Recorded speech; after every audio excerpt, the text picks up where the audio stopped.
আমার কাছে কিন্তু মিয়া খলিফার ব্যাটিংটা ভালো লাগে। মিয়া খলিফা কিন্তু ক্রিকেটার না। আমার কাছে কিন্তু সানি লিওনের খেলাটা ভালো লাগে। জনি সিং এর নাম বাদ রইছে, ওর নাম ক ঠান্ডা লাগতেছে না? ওয়েদারটা শীতল, চল চা খাই। আমার গেঞ্জি ছেঁড়া রে। আরে এটা কোন ছিঁড়া হইলো? দেখা হ্যাঁ যাবে না। এটা কোন ছিঁড়া হইলো? দেখা যাবে এটা কোন না, ছিঁড়া হইলো? দেখা যাবে না। আরে দেখা যাবে না, চল যাই। চল। না রে ভাই না। আরে তো জ্যাকেট আছে না, হ্যাঁ জ্যাকেট পরলে এটা দেখা যাবে না, যা জ্যাকেট পরে আয়। জ্যাকেট পরে যা।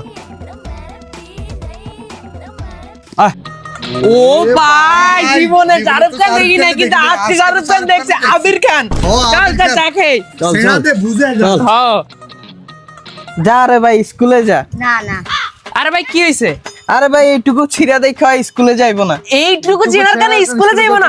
এই দেখ আমার বন্ধুর কত চিনা, এই যে কত চিনা, তারপরে স্কুলে যায়। এই আমগুলো আমগুলো হাঁটতেছে, চলতেছে। দেখছো ভাই দেখছো? স্কুলে যায়, স্কুলে যায়। ভাই 3টা চা। আচ্ছা ভাই, এই যে আমার বন্ধু যে গেঞ্জি ছেঁড়া বোঝা যায় না কইছি না, বোঝা যায় না? কইছি না, এই বোঝা যায় না, এই দেখেন, ওর পুরা ওর যে গেঞ্জি গেঞ্জি ছেঁড়া ছেঁড়া, দেখেন, দেখেন। এই যে দেখেন, এই দেখেন। ওর কিন্তু গেঞ্জি পুরা ছেঁড়া। গেঞ্জি ছেঁড়া এরি। কইছি না, বোঝা যায় না? বুঝা যায় না, কইছিনি আমরা। 3টা চা, 3টা। আরে তুইন ভাই কি অবস্থা? আরে শাহিদ ভাই কি অবস্থা? এই তো আলহামদুলিল্লাহ ভাই। এই তো ভাই কি অবস্থা? ভালো এই তো ভাই আমার ভালো। বন্ধু ভাই কিরকম লাগে? পুরো হিরো। কিন্তু ভাই ভিতরে খুলে হিরো আলম। আলম। এই যে ও সেই মাই লাগতেছে। গড কইছি না, বোঝা যায় না ভাই, বুঝে না কত হিরো। হিরো। এমন রাগ করছে। আরে রাগ করবো কি, আমি কি অপমান করছি? উল্টা চা খাওয়াইছে, খুশি হয়েছে, খুশি আবার খুশি সুনামও করছে আমরা খুশি কত। হয়েছে লাগেছে। হ্যাঁ